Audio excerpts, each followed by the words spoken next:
Present. Ms. Talley? Here. Everyone is accounted for. Everybody please stand for the Pledge of Allegiance. Pledge allegiance To the flag of the United States of America and to the republic for which it stands, one nation, under God, indivisible, with liberty and justice for all.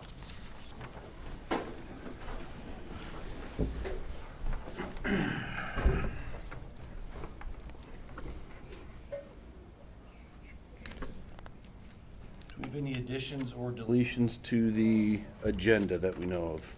We do not. We do not? Okay. We need a motion to approve the agenda. So moved. Second.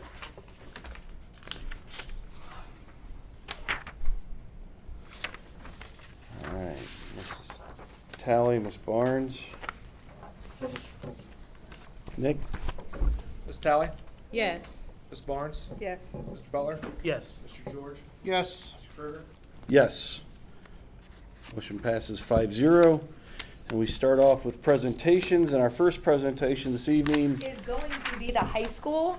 We're gonna just do a quick switch. Officer Mallory had gotten into something, he just showed up, so we're gonna buy ourselves just a little bit of time before the presentation. So we're gonna start with the high school. Thank you.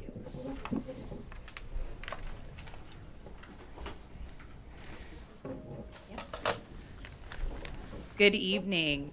I'm Amy Warren, and I am the principal at Canal Winchester High School. It is my honor today to introduce to you Shemaya Crockett, sophomore at Canal Winchester High School. Good evening, Board of Education and Ms. Hunt. My name is Shemaya Crockett, and I'm a sophomore at Canal Winchester High School. This year, I became involved in various clubs and activities at Canal Winchester High School. I'm in Baking Club, Human Trafficking Coalition, and Student Council with Ms. Clark and Ms. Tokars.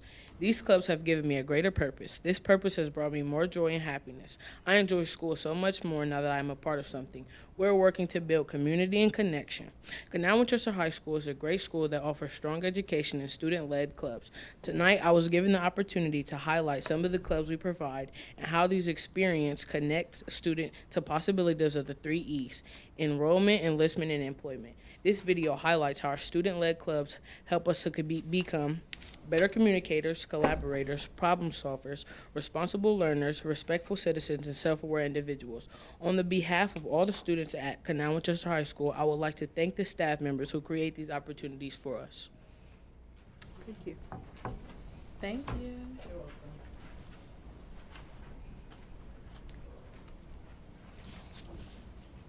And we might have questions. Don't go too far. Being part of the club helps me paint my portrait of a graduate. I have learned more about very richest cultures as a result of being in a multicultural club. Also being able to teach other students about my culture, and being the president of the club has taught me how to solve problems, be responsible, and interact with others who perhaps don't have my views, don't share my views. I also had the chance to serve as the president of the multicultural, which has provided me with leadership skills and experiences, because I do want to be a business owner in the future, and I also had the opportunity to learn how to be a good role model, a strong communicator, and a great proactive leader. It has helped me become a respectful citizen. It has helped me collaborate with my peers and really just be a responsible learner by getting to learn and study for all these tests, and also working with people on all of the tested events and competing. Business Professional of America has really just helped me better know like myself and what I want to do when I maybe get to college, or when I pass college, go to grad school.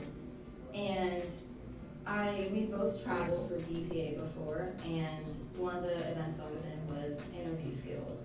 And it really helped my critical thinking skills and problem solving skills, because they would ask me questions that I wouldn't be prepared for. And I'd have to come up with something in the moment, something that I've actually experienced, and hold my composure and keep everything together. And it was just a really good life skill. Interview is a really good life skill for people to know, because you always have to interview for jobs and stuff. So that's really helped me, and I think will really help me in the future.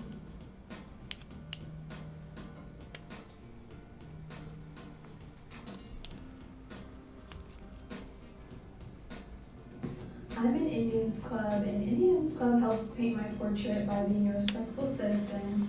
We do various things around the community, like we've raked leaves for the elderly, and we help out at the food pantry, and more recently we've made cards for the assisted living home. And also in my future, it's helped me with building my resume for college and scholarships, and also it's helped me realize that I want to help more people in my future.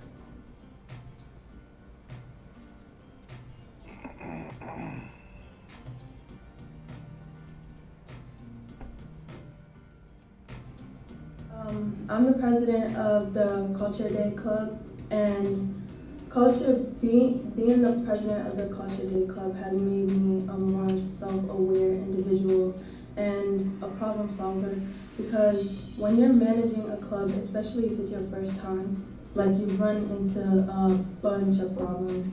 It does not go your way. So you have to come up with innovative ways to meet those challenges and to overcome the problem. And also you become more self-aware when you're dealing with culture, because you're not the only person. Like, there's more people, there's more to the world than just you and what you know. So me making that like a mission in the club is a lot. It is a lot, because not everybody knows about everything in the world. So I'm here representing Fellowship with Christian Students, or FCS.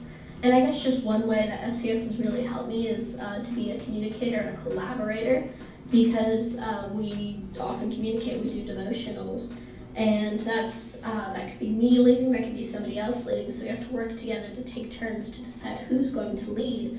But we also have to be able to communicate what we think just about the topic in general to one another to make sure that other people understand.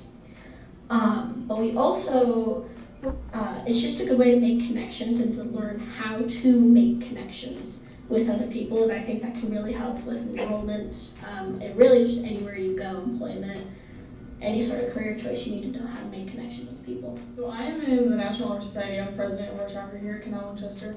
It has helped me paint my portrait of a graduate by giving me the skills to collaborate with people in my chapter, and the skills that I've learned in NHS I'll be able to use for the rest of my life. My club has helped me to paint my portrait in a lot of ways. I'm a part of the SSAC, NHS, and Spanish club, where I'm officers in all three.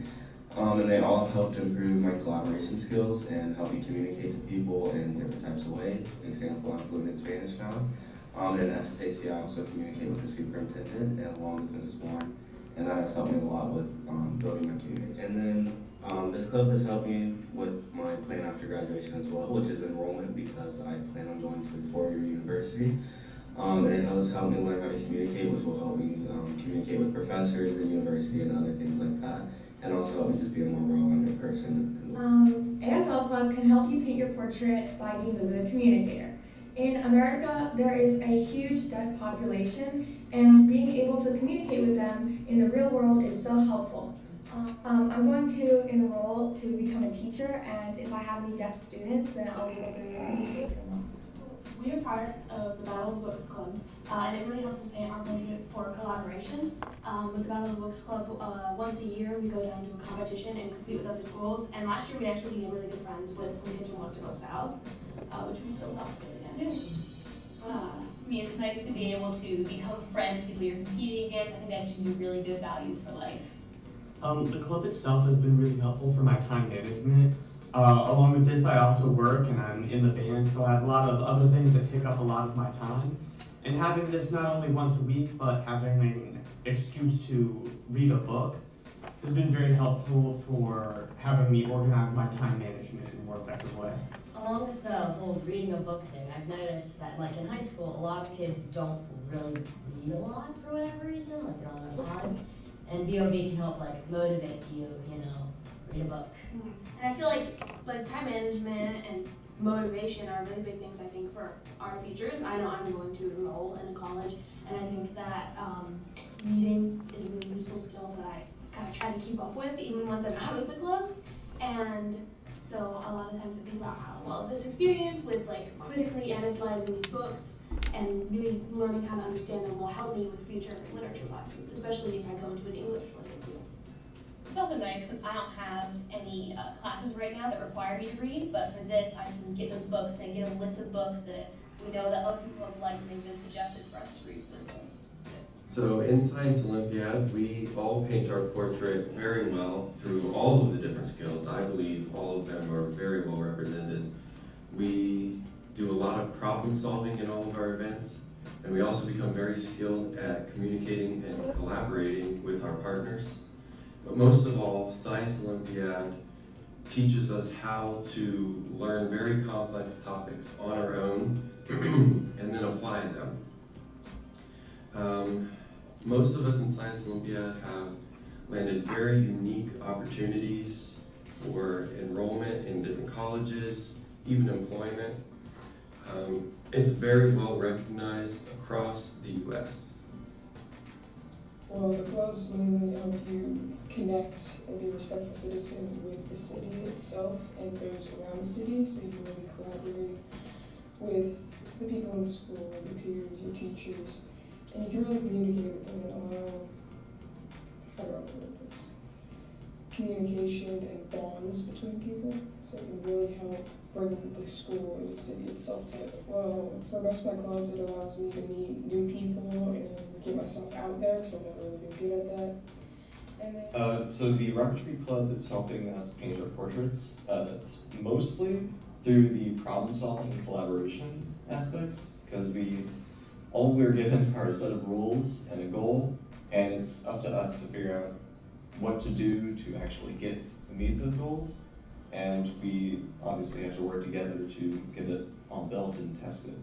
The club is to participate in the annual American Rocketry Challenge, which is a challenge that rewards the best teams with scholarships for college. So we're just now starting it, so we don't really know how much it'll connect us to, but it opens up possibilities in the future for people to compete not only in that challenge, but in other rocketry competitions. When we try to paint our portrait for French Club, we really want to make sure that our members are learning how to collaborate with one another as we do with each one of our activities and stations. And we want to make sure that we're also problem solving, to make sure that each one of our members has a fun time during our meetings. We want to make sure that they're very culturally aware. I mean, you can talk more about this, but... Comme vous le savez, je suis ma première langue est le français. Donc le club de français accueille beaucoup d'étudiants de diversité, d'autres cultures dans le monde. Et c'est vraiment un club où on essaye de pratiquer beaucoup d'activités, de partager beaucoup de cultures qui sont en français et bien d'autres pays. Okay, to resume what Ami said, she basically said that French Club helps her learn about other cultures and not just the French culture of Canada. She learns about African cultures too, because there's a lot of French-speaking countries in the world, so we get to learn about each one of them and learn about their cultures, which is really fun. And we want to make sure that our members are aware that not everybody's first language is going to be English. So introducing them to these languages is so important if they want to travel someday and really meet new people. Learning new languages and being culturally aware is just so important. And French Club allows us to do that. French Club also allowed me to become more sociable. I'm really not a sociable person, so joining the club allowed me to be sociable and talk to other people.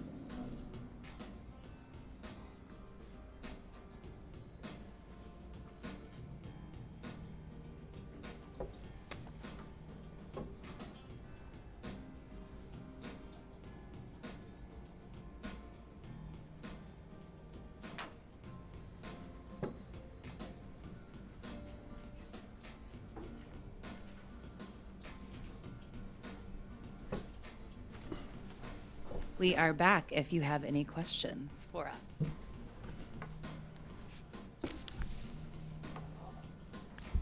No. I know there's questions. Very nice. Very nice. Yeah, I don't have a question, but I just love how the portraits of a graduate is depicted in so many ways. And it just demonstrates how awesome and how outstanding our students really are. So thank you for this. I really liked it too. I think I agree with her. And I can't even tell you the importance of being able to express yourself in multiple different ways when you're in business, when you're in the community, when you're with your friends and your peers. That was one of the things that I heard often about students, was how well-rounded they were. And I think this gives you a lot of opportunity. Any opportunity that you get to speak in public or to speak before an audience is practice, and it really does help you better round your abilities to communicate with others. So doing a good job. Yeah, I'm just amazed about all of our students are so much, they seem so much more well prepared than I ever was. I mean, as a sophomore, to stand in front of these folks in the Board of Education to speak, not stumble, just right there, amazing. I could not have done that as a sophomore in high school, so well done. Thank you all. Thank you, Amy. Second presentation will be the Student Safety Award with Officer Mallory.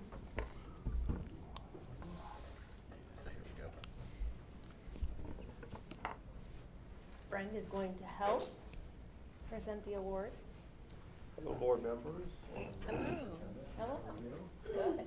So just a real quick 30-second synopsis behind this. So it's a safety award presented by the Madison Township Police Department.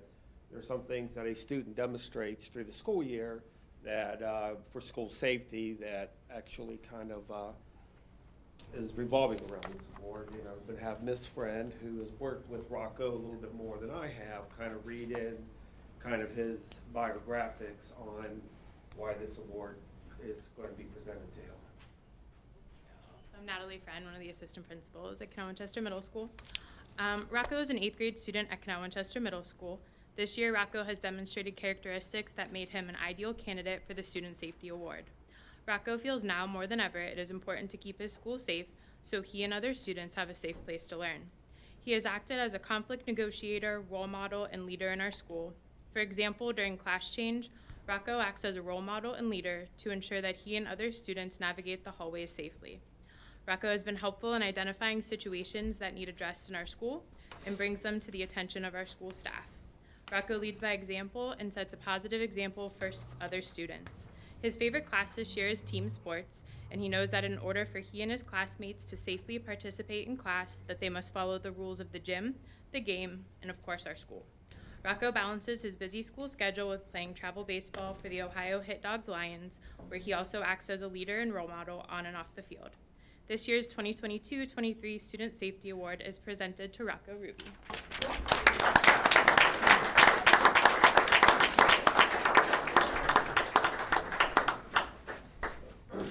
Rocco, I've only worked with you for about 5 months. From day one, we kind of shared a newspaper article, and it just kind of went from there. I'm very proud of you. So this award is being presented for Student Safety of the Year through the Madison Township Police Department. And you also is a Bluetooth speaker. Oh. I think whatever you please do.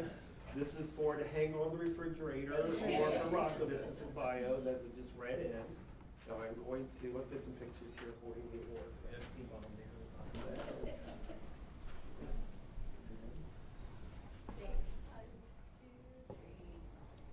Thanks. All right, I'll get one as well. Actually, can you turn this way just a little bit? I'm gonna get that CW in the background. Perfect. Right there, right? 1, 2. All right, perfect. So other than that, Rocco, I will see you tomorrow at school and with your award. Does anybody have any questions about the Student Safety Award?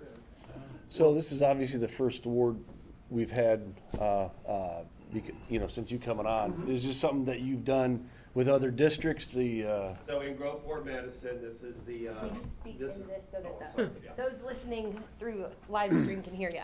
In the district where I've with Groveport Madison, Rocco is going to be the third student, first to Canal, but two other students have been awarded within the Groveport Madison School District, kind of for the same thing. Okay. Do you pick one student for the whole district, or is it different buildings? The program's actually kind of designed for an 8th grader. I've kind of modified it over the years because they're kind of to where they're going to be entering high school next year. So it's kind of a memory to build in middle school and to be recognized for it, and also kind of prepare the student for high school. Well, thank you, Officer Mallory. I know this is new for us as a district, so obviously it ties in our portrait of a graduate, but I think it's just awesome to demonstrate all the ways our kids are showing their portrait of a graduate. And as we come back and are getting kind of used to the new routine, just seeing students step up, and obviously with safety, that's important to our district. Thank So you. I think that's really awesome. So Rocco, obviously congratulations to you, and Officer Mallory, congratulations. Obviously, we appreciate you coming and presenting to us. Absolutely.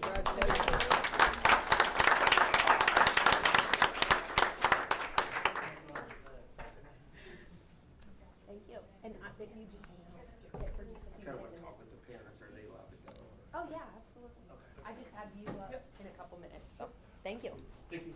Thank you. So don't leave. But you. Thank you.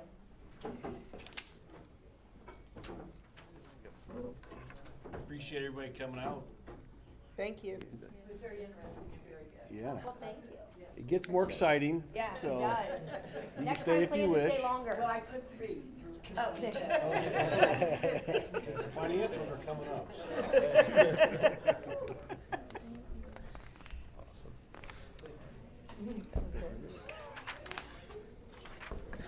So next presentation is CWEA. You might need to lift that. Oh, you might be okay. Perfect, okay. Hi, I'm Cassie Dickinson. I am the librarian at Winchester Trail, and I'm a representative from CWEA. So just to share some of the accomplishments from some of our members. At Indian Trail, Mrs. Smart has completed 60 hours of Orton Gillingham training through the Orton Gillingham Academy. She now has her classroom educator certificate and associate level certificate in this method of reading remediation.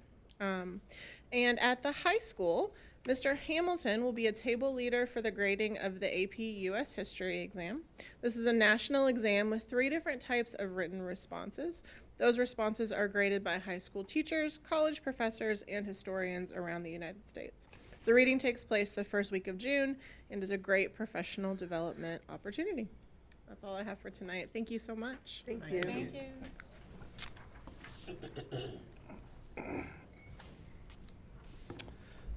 Next on the agenda is public comments, and I don't see that we have any written down.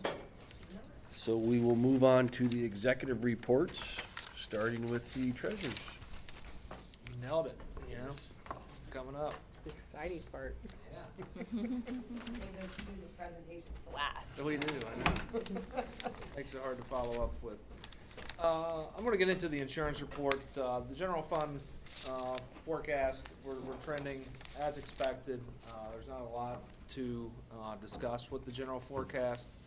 We're gonna start looking at budgets for next year. This year's pretty well kind of in the books at this point from a budget perspective, so there shouldn't be a ton of surprises when it comes to the forecast up until June. So I want to kind of highlight some insurance things. Claims have continued to trend high. You can see we're $972,000 year over year higher than we were at this point last year, almost a 30% increase. We continue to control the fixed costs. A part of this is I looked at the numbers. We had, at this point last year, we had 69 claimants that were $10,000 in claims or higher. This year we have 90, and that pretty much accounts for the 972,000 or really, really close. So it's just a matter of having more claimants at higher dollar amounts. Sometimes that happens. I think about 5 of those are closing in on the stop loss, the 150,000. So we should see some of those hit stop loss, and then claims start to kind of bottom out here in the next month or two. I did adjust the budget a little bit. We were expecting about 6.8. I adjusted that to 7.2. these we're trending right on. We should be at 58.3%. This one's right on, obviously, since it's pretty easy to budget. Claims are down, and then that puts us at least right more on target to where we were. I would expect claims, just kind of looking at them over the last 4 or 5 years. The first 6 months of the fiscal year are always lower than the second 6 months of the fiscal year. So January to June is always higher by about 8% or so. So we were through December, we were about 3.5 million total claims. So I'd expect that to come in higher to put us closer to the 7 million range. We have more participants though, correct? We do. We We went from 69 to 90, but we as far gained as- participants. As far as high claimants, yes. Membership wise, we were on a steady incline, but we've kind of evened that out a little bit in the last year or two. I look at it more from a live standpoint, because for every member you bring on, you could bring on 3 lives. So I like to look at, so we have almost 900 lives on the plan. Okay, gotcha. So for every belly button, we have continuously averaged about $608 total per cost per year. So that hasn't really changed much over the last 5 or 6 years. Right now it's sitting at about 740, so it is trending much higher, but I would expect that to kind of flatten out over the next couple months. We continue to look at different things. Been in discussions with the city of Canal, Winchester. They've been a consortium for over 20 years. We're going to entertain looking at that to see what it looks like for the school district. There's some other opportunities with a few other school districts that we're going to look at here in the next month or two to look at forming consortium. We're going to continue to look at plan design. We're going to continue to look at different things that make sense for this school district. Anything that's brought to us, we're going to look at. I'm not afraid to look at new ideas, not afraid to take new things on, because it's always worth looking at it. If it doesn't work for us, it doesn't work for us. Then we'll move on to a different direction, but it's at least worth exploring to see if that may work for us to control costs and things like that. So, I mean, claims are going to continue to go up. I think inflation is going to still hit health insurance. For the most part, I think we do a pretty good job of managing that in this district. To have really 900 lives and to have 2 or 3 people at a stop loss is pretty remarkable for a district this size. What I've been told is we are very favorable for people to look at. I met with a consultant that's the consultant for the consortium with the city, and we're almost a perfect match for a lot of people that would want you to bring somebody else into a consortium.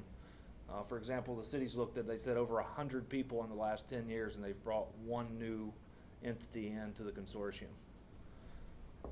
because they're not going to take on higher risk. It's got to be the right fit for them. It's got to be the right fit for the entity trying to enter the consortium. So you can't bring just bad history and bad claims into consortium to blow that up. So you've got to be a good fit for them. And I think we are across the board when you look at our numbers. So the other piece of it, the governor on February 2nd released more safety and wellness money. We're going to receive another $184,000 of that. We're looking to put together a safety team, safety committee. We really want to evaluate what our goals are, what we're trying to do from a strategy standpoint with security, to create plans and do what we need to do to protect students and staff in our school district. He also recently just released his plans for the state budget. It was very heavy, and it's been very publicized that it was heavy in the private school sector. I will give him the benefit of the doubt because it's mainly the private school stuff is coming out because it has to be a line item budget. We're in the fair school funding formula, so he's going to rely on the House and the Senate to see if they raise caps, see if they change the base cost, and see if they do those certain things. I know he has also talked about in his proposed budget to fund an SRO for each school district in Ohio. Whether that is well perceived by the House and the Senate, I'm not sure, but as we all know, Governor DeWine is big on safety and wellness. He has been since he took office 5 years ago. So he's going to continue to push that. He's going to continue to give the grants, and any chance that we can get to apply for the grant, we're going to go for it and take it. But we also want to have a strategic plan to make sure we're doing the right things with the money moving forward. So just off the cuff, if they do fund another SRO or fund an SRO per district, would we use that to bring a new SRO in, or would we use that to fund one of our existing SROs already? I'm not sure. It'd be open for discussion. I think it would be part of the safety team on what we're looking to do. Maybe you fund the current one and it opens up money to do other things, camera-wise, or the Omni gun alert system, or other types of things. I know we're going to be working with Madison Township and Fairfield County Sheriff's Office for ideas as part of the team to see what the goal should be. Yeah.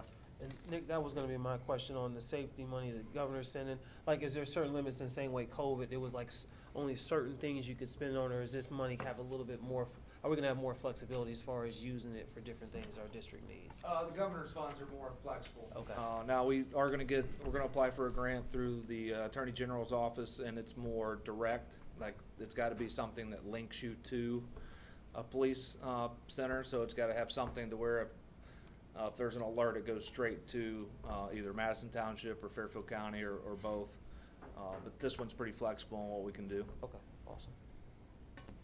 And then when is the governor, you said that 84K, 184K, when is the district's plan on getting that dollar amount or that money from the state? We should get it in the next week or two. So they have released the amounts, then it's just coming down to the state releasing the funds through direct deposits. Awesome, thank you. So, Mr. Roberts, how do you plan on putting the safety team together? It's going to be a collaborative effort, probably more led so by Ms. Hunt. Then I would just be there for the financial side to make sure. What we envision is obviously safety and wellness is one of the goals, strategic goals of the board, is aligning those with things that are actually in like a strategic plan. So for example, I think everybody would agree, number one is probably maintaining safe facilities for students and staff. But what does that mean? How do we get there to do that? Because I think our current, just having cameras in place, I don't know if that really solves that issue completely. So I think setting the objectives and then setting the measurables off of that on what we need to do. We have created a small committee to start looking at. We have a meeting scheduled for the end of February. We're involving both Fairfield County and Madison Township. In addition, we have Dr. Bruni, Mike Gritch, who's in charge of facilities, Nick, myself, Heather Williams, who is helping us with the camera network, and Max Lolifin, who is going to sit on to represent the building level administrators. So that's going to be a start for us, and then from there we'll talk through what does this look like, you know, in conjunction with our strategic planning, or strategic goal planning, looking at what that would look like, and if we need to build out smaller subcommittees, we'll do that. And then looking towards the future, do you foresee us continuing with this like safety committee, like longevity-wise, and not just to get things off the ground? 100%. I think the safety committee allows us an avenue to take issues, to allow voices of many to put in input, and those who are in the roles where they, like Dr. Bruni right now is our safety person. He's the expert in that from our district, but then you also have Mike Bridge from facilities, so you get those different viewpoints, and then also the police department's helping us out as well. So 100%. I see it being an ongoing committee, not just something we're doing for the short term. Yeah, I definitely think that's the right way to go. Absolutely. Thank you. That's all I have. When you apply for grants, how many grants do you apply for, and who does it? It's kind of a collection across the district. Okay. Like these, I'll apply for. I'll reach out to Madison Township or Fairfield County, get an idea of what we want to do, and apply for those. And then other grants that may be curriculum applying for it, or director of ops. So it's just a collection of people based on what we're applying for. Grant applications are tedious. I was just wondering, I mean, do you have a resource who kind of handles?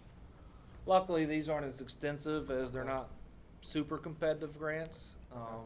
They just more want to know what you're going to do with it and what's the need. I think everybody's aware that there's a need in public education.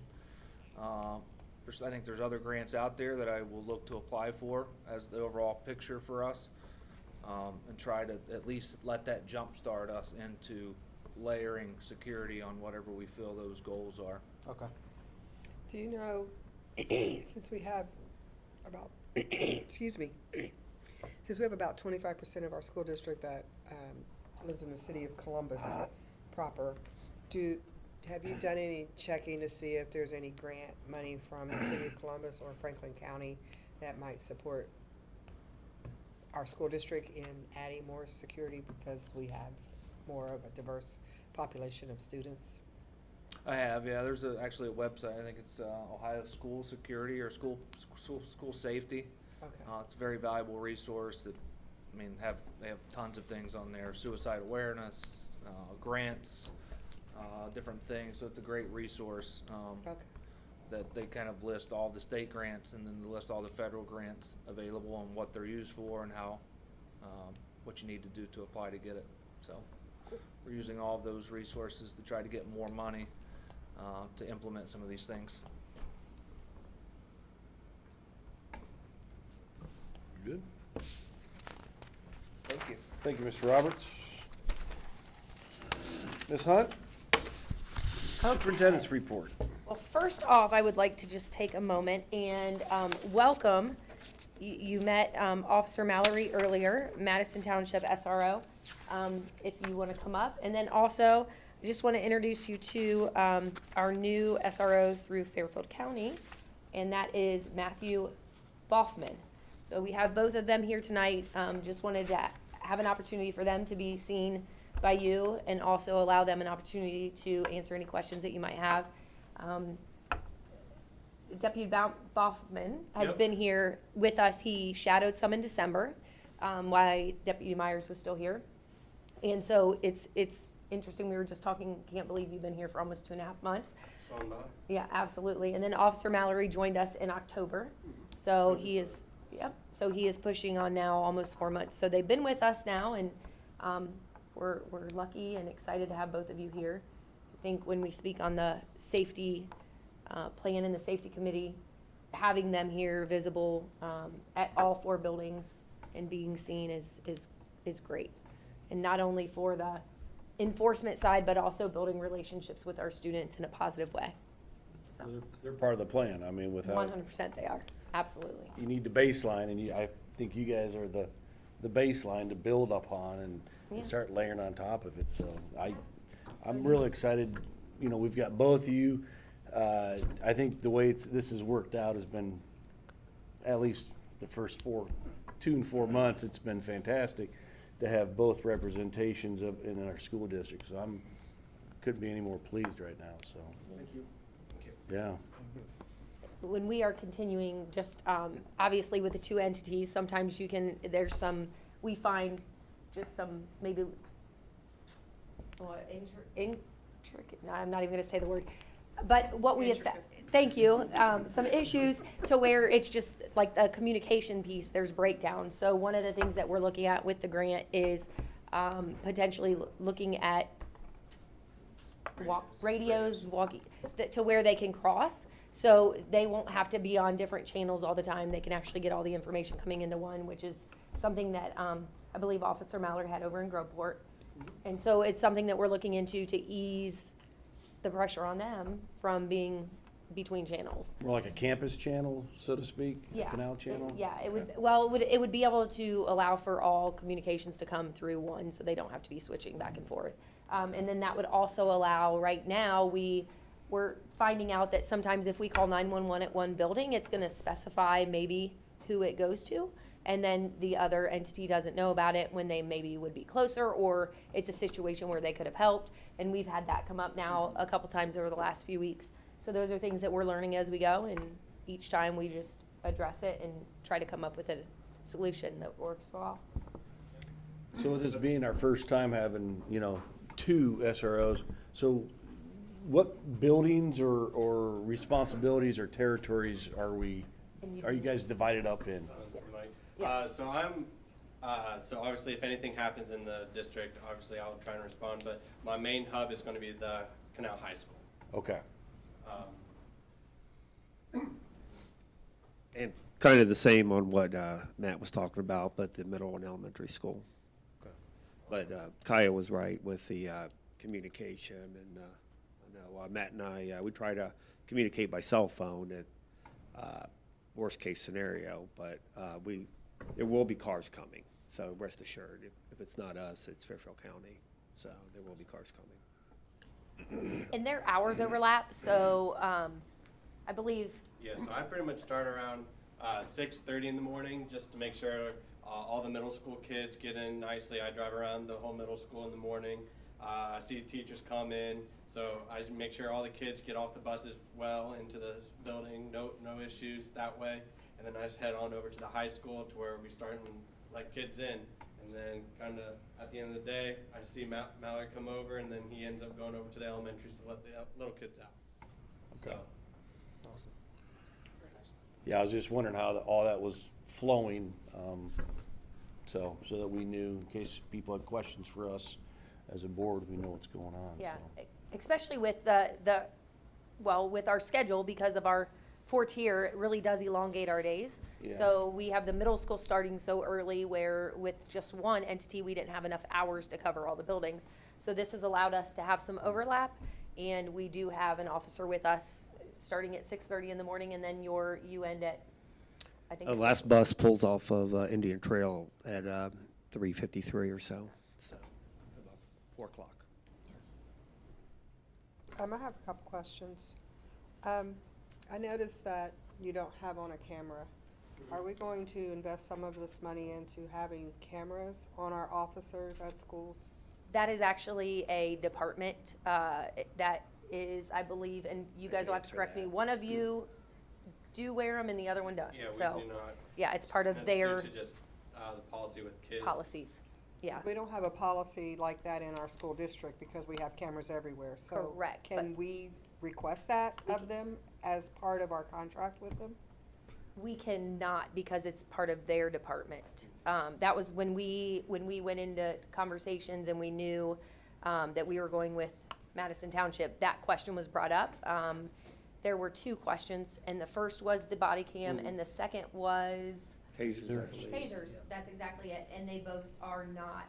They both do things differently, and that's because of the department. So they have tasers, but they don't have cameras. well, one does, one does not. yes. So our policy with Madison Township is we do wear our body cams. I started keeping it on standby like I did in Groveport when I was their SRO for 5 years.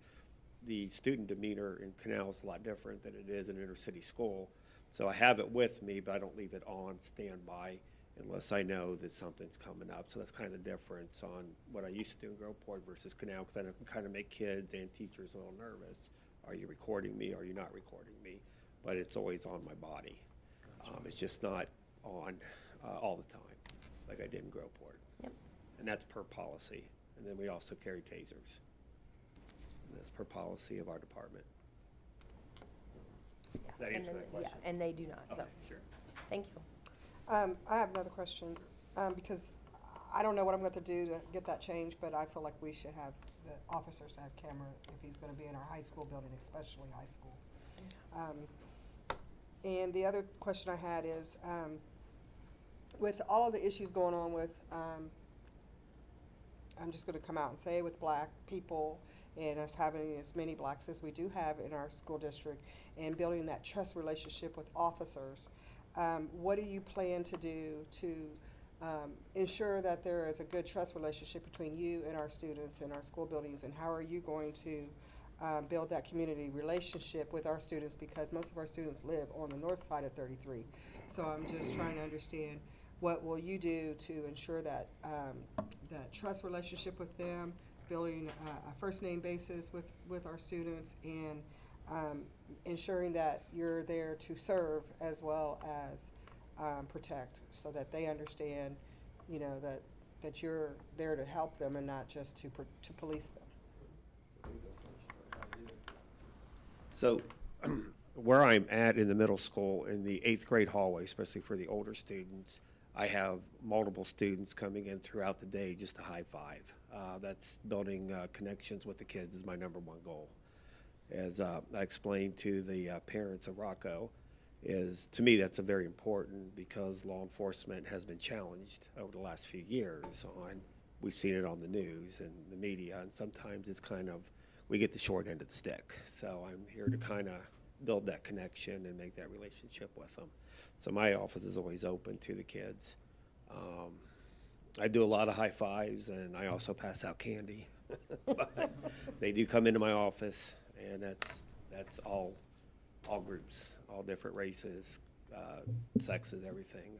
I probably see 20 kids that come into my office and they should be going to class, but I do tell them that I'm not their excuse to get out of class, but my office is always open, so that's my response. I said they can't get in trouble. I was with Officer Mallory. I mean, what are you going to do? I mean, I tell wasn't them that detained, but I was just in his office. Yeah, but I tell them, though, that you can't get in trouble by school administration, obviously. You guys are always welcome to come in my office, men or women, but, you know, you need to be at a certain place. That answers the matter. Thank you. Okay, my biggest, so when I was in college, I attended Otterbein University. I actually started out as an education major. So my first couple of years there, I actually was able to be in the classroom, student teaching. So one of my greatest traits is I'm able to talk to kids, person to person, not at them from high up. I don't want to even be high up here. I want to be on the same level as them. I want to talk to them, build that ground relationship to where when they're an adult, they're okay coming to talk to us when they're in need. I want to build that good relationship. I'm a third generation officer, so seeing all that happen, it kind of tore at me, and a lot of friends were like, hey, do you still want to even be, it made me want to be there even more, to help have a positive impact on kids. I want them to be how do I want to say it, a positive impact on the community, and be a productive citizen going forward. I want to be that resource. I've already talked to some kids, they're like, oh, I don't know what I really want to do. I said, I've been in your shoes. Have you just thought about this or this? And it's just easy to feed off of that. And then I was involved in sports, music, so it's easy to just kind of bounce off those ideas to run with kids and kind of build those relationships. I know it's only been a short few months, but I've already got a good 10, 15, 20 kids already I can just talk to any day, go fist bump them, talk to them during lunch, and so forth, and already got a few of them. I got that relationship to, if I need to find something out, I can already go to them, because I know we have that relationship and trust already built right there. Good. So I believe going forward, everything should be fine. And that's what my question is going to be. Like, do you feel like, I know it's a lot of new responsibilities, do you feel like you have enough time to kind of build those relationships? Because I think that's always a good thing to have a positive relationship with those kids in the building. So I know with everything being new, and I know Officer Mallory, it's a lot coming at you guys. Do you feel like you've had that time to kind of build those relationships in the building and stuff?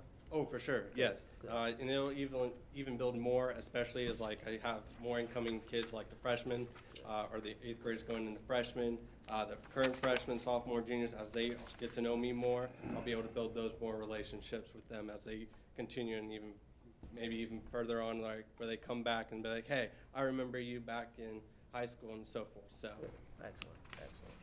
So I understand from what you've said, building rapport with the students is very important. Yep. But I was just curious, are you privy to taking like multicultural awareness training or implicit bias training? So, do you have that? Yeah, so we background as well? actually, each year we do take training online, and we actually have to complete it and go through the whole video and all the questions and other that and requirements each year by OPATA. So Awesome. we do get refreshers every year. Okay, cool. Yep. Thank you. Excellent. Thank you. Well, we appreciate your time.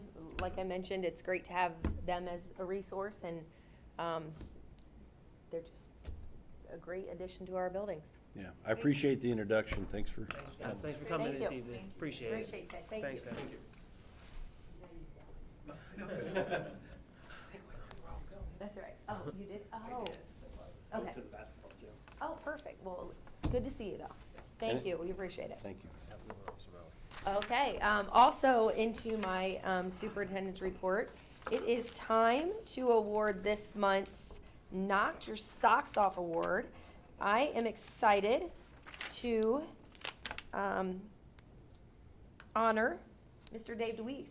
So Mr. DeWeese, do you want to come forward?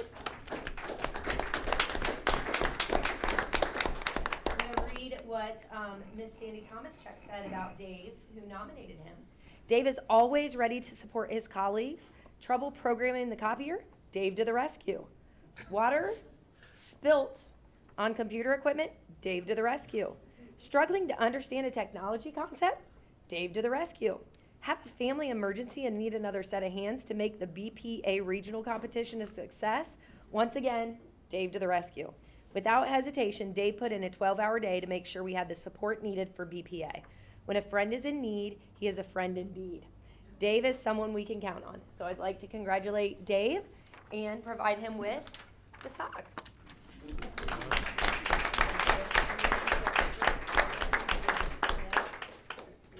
Oh wait, you gotta take your socks out. That's like a thing.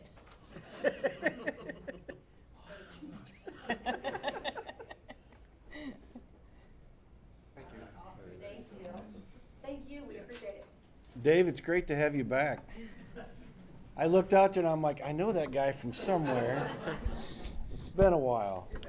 Dave is a fantastic resource for us. I also want to take a moment, and I don't believe they were able to join us today, but our classified nominations, we actually selected 2. They are a team, and it is Angel Grimm and Sam Foster. Angel and Sam currently are the secretaries at Indian Trail, and they were nominated by Cindy Toledo. Sam and Angel are dedicated to their role of secretary at Indian Trail. They absolutely make Indian Trail a better place to work as they make every effort to keep the office and building a calm and safe environment by their sheer existence. Angel can be found making the environment of the office welcoming and fun for not only families, but for staff and students too. They keep the ship sailing without skipping a beat with parents and staff. They make everyone feel welcome and know exactly when to step in to help, and also go above and beyond to make a situation better for the environment. I appreciate their willingness to take on a new position and be a continuous learner in whatever they encounter on a day-to-day basis. So I will deliver those to them tomorrow and get pictures, but I will say that both Sam and Angel, if you get an opportunity to stop by Indian Trail, they both started, I believe, August 1st, and maybe they were hired July 31st. It was that quick of a turnaround. And they both started in a new building with, the direction was pretty limited because of the fact that they were new and both together. They are hysterical. It is as if they've known each other forever, and they are just such a positive impact to that building. So congratulations to Sam and Angel.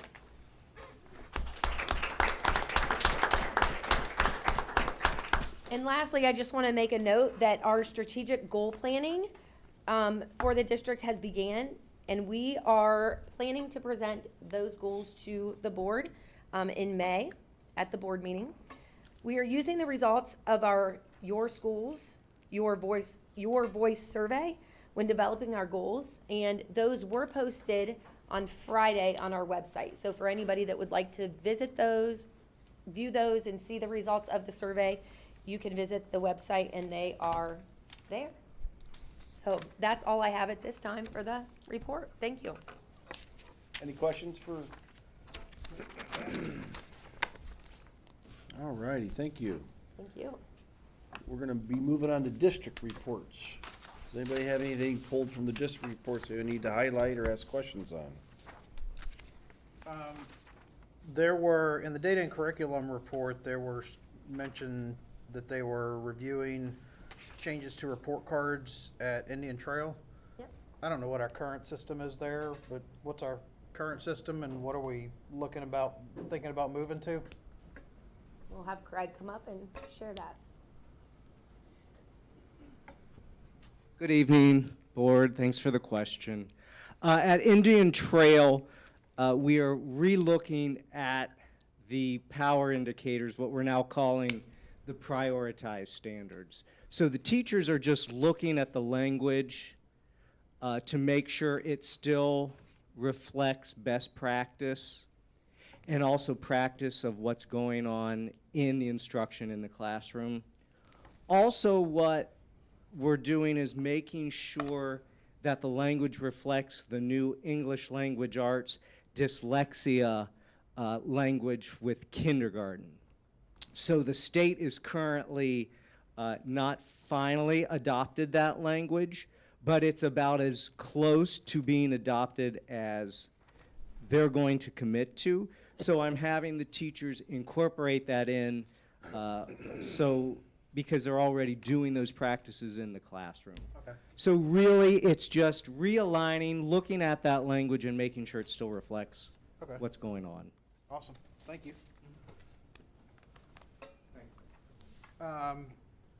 Food services, are we considering, or do we think we're gonna have to go forward with a meal increase, a price increase for meals next year? Just reading into the report a little bit, it seemed to kind of lean that way.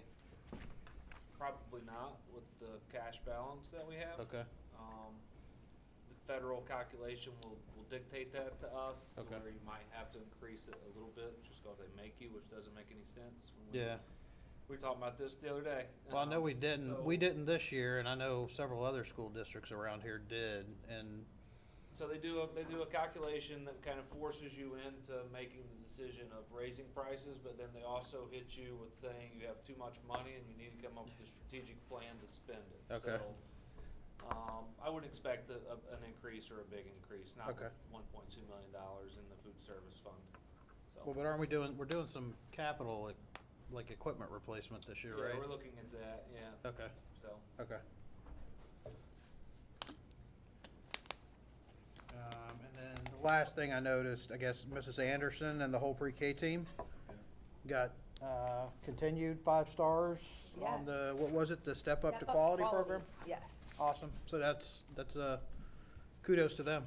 And that is, the standards for the preschool are tough, and that is, they work hard to make sure we meet that, so that, thank you for that.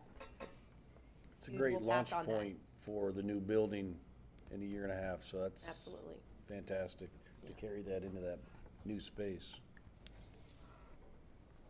Anyone else?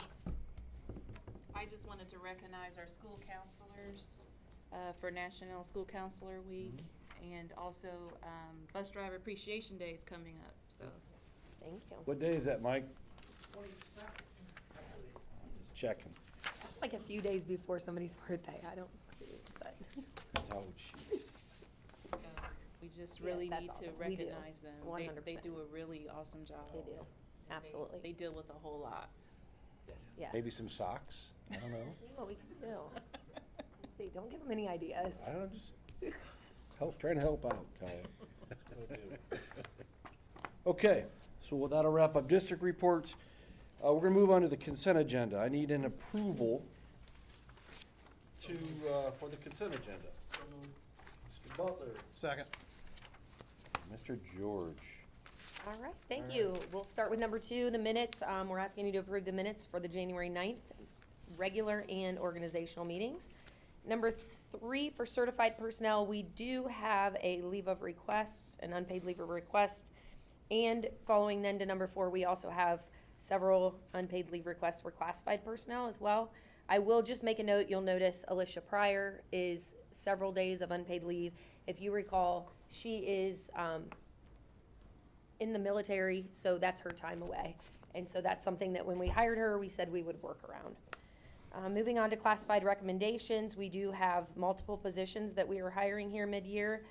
Custodian, paraprofessional, bus driver, and then our receptionist position. And then we finish that one out with the sub-classified positions, including custodians and bus aides. And number 5, our supplemental personnel, we are finishing out our spring additions. We're asking you to approve those, as well as rescind a contract for an assistant high school track position. We approved that position in error, so we're rescinding the contract, and then we are hiring that back.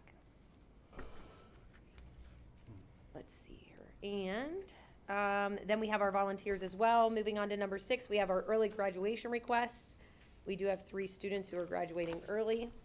And finally, number 7 is an overnight field trip request for the Junior Ohio Model United Nations Conference, which is held March 12th through the 14th.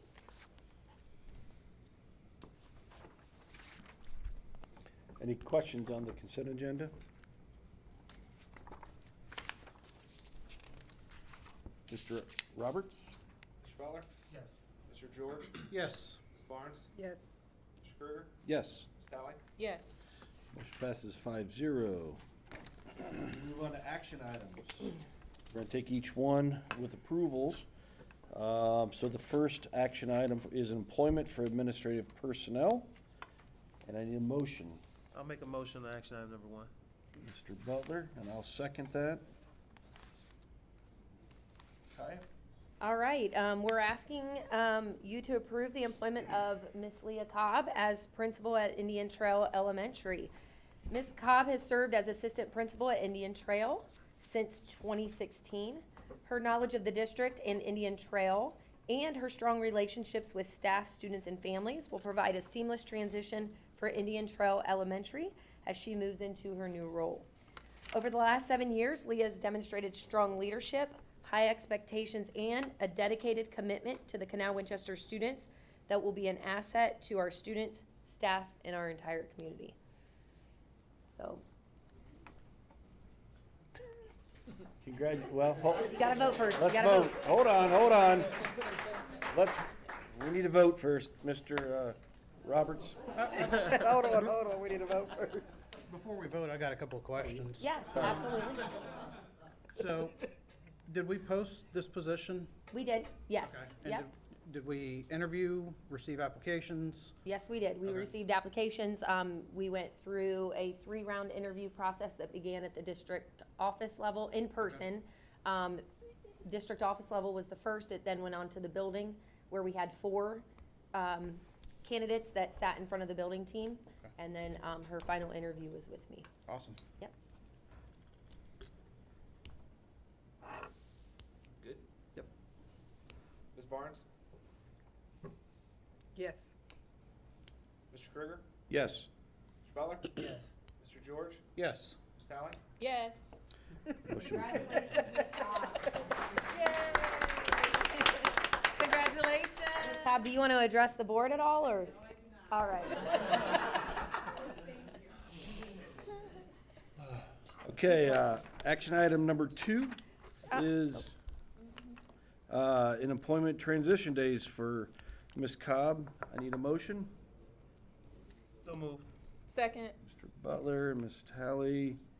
So with these transitions, Ms. Cobb is currently on a 11-month contract, so she will be spending time in July transitioning into the principal role. So this is typical when we have administrators that come in or that are moving from an assistant to a principal position. So we would like to approve her for 10 days to transition in the month of July. Questions? So the assistant principal, that's an 11-month role? Correct. And the principal is a 12-month role? Yep. Okay.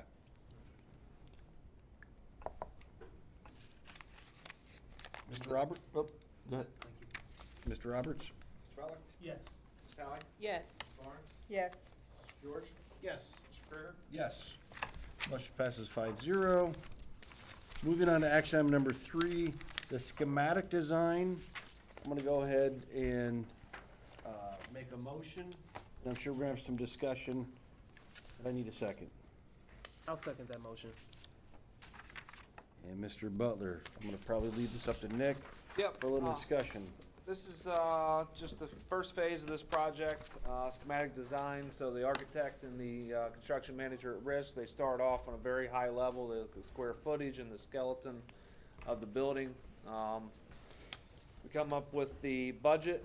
We're happy with the budget. We're happy with where they have the designs at this point. And really, we're approving, the big piece of this is number 2, allow them to move on to the design development where they'll get into more detail in the project. They'll again go through the budget process. Once that budget process is done and we're happy with where they are with design and budget, we'll move on to construction documents, and then ultimately we'll go out to bid. So this is kind of the first phase of moving along the process. We hope to have all of this done and ready by end of April, 1st of May. That way we're ready to commence and start digging in the project come July 3rd or July 2nd, whenever they start. But we're looking around the 1st of July. And Nick, I know everything's kind of tentative, but right now I know the priority we talked about at the middle school is starting that, being able to get that going this summer, hopefully. Is that still in the plans? If we're obviously approve this and we kind of stick to the timeline, is that still going to be something that's viable? Both projects are going to start at July 2nd, July 3rd, 1st of July. We expect the middle school to be done in April of 2023. Yep. And then they expect to turn the building over us by mid-July at Indian Trail with the addition to that building. So this just kind of keeps the timeline, just kind of keeps us rolling through the process. Yep. You said April, did you mean 2024? 2024, yeah. Yep. Okay. I'd be, whew, man, go Well, back in time. That's That'd be going nice. backwards, man. How can you do that? Go back. I mean, That's how good they are. we should have that CMR on all of our projects. That's for sure. Yes, so April of 2024. Now this summer we are going to be, hopefully we get the furniture, we are going to transition the furniture at middle school. We have round tables, we're going to switch to rectangle tables, it seats more, we'll have more in there. We probably won't impact food service too much. I think she's going to have a plan with Mr. Moore on that. But then 2025 we'll be ready, full day kindergarten, and actually be able to put one grade level in at a lunch period at the middle school. It's going to be a big transition year. Specifically with the lunchroom at the middle school, so we know it's an issue with them eating lunch so early. But Mr. Moore, looking at being proactive instead of reactive. So yes, we might have the space next year to do it because of the tables, but he actually has met with his team, and we really want to make sure that we don't just go at it and then it's not ready for whatever reason. So putting this extra stress on the cafeteria to ensure that a grade level can eat through 30 minutes. It's something that we can play with the schedule next year so that we can stress it and see if we can push it, and if it can't be pushed, then we still have to fall back on, and then we know how much time we have to build between periods. Whereas if we change our schedule immediately next year at the 30 minutes and it doesn't work out, then we have to go backwards, which would be a nightmare after the start. So it's definitely something that he's been working with his team to plan. We are not going to be able to go to that schedule until 24-25 to get to where it's a definite, great lunch situation, but we will be able to try some things, stress out, make sure that we are covering all bases before we, move in that direction so that we aren't going backwards by going forward. So we're going from round tables to square or rectangular tables? Long rectangular. And is there any research or opinion on how that affects the students that are, because of the change or the format of the lunchroom? Because lunch is like the biggest social event of the day probably for students to go eat lunch. So does it matter? Do we care? Is there going to be more havoc? It's going to be tighter for sure, but we're going to be able to get everybody through. And even if we kept the circular tables with the addition, it wouldn't fit. It's just the spacing issue. So the rectangular tables are something definitely we need to go to. And I'm sure we can probably find research on both, but I know, we have the rectangle tables at the high school. So, and actually at the Indian Trails sure too. do. So we have them in every other building except for the middle school. Okay. Those poor middle schoolers are having to adjust to the round tables. Yeah. And then back to the rectangular ones. This is true. That's right. So Is there going to be any repurpose to the tables? Some consistency. We haven't talked about what Right. we're doing with the old tables. I don't know. We haven't talked No. about that. We'll probably try to sell them or donate them. We'll probably keep a few, I would think, just in case there's events or something. Roll them into the gym or area if you need them, so. So. Definitely good prom table events or Yes, they something are. like that.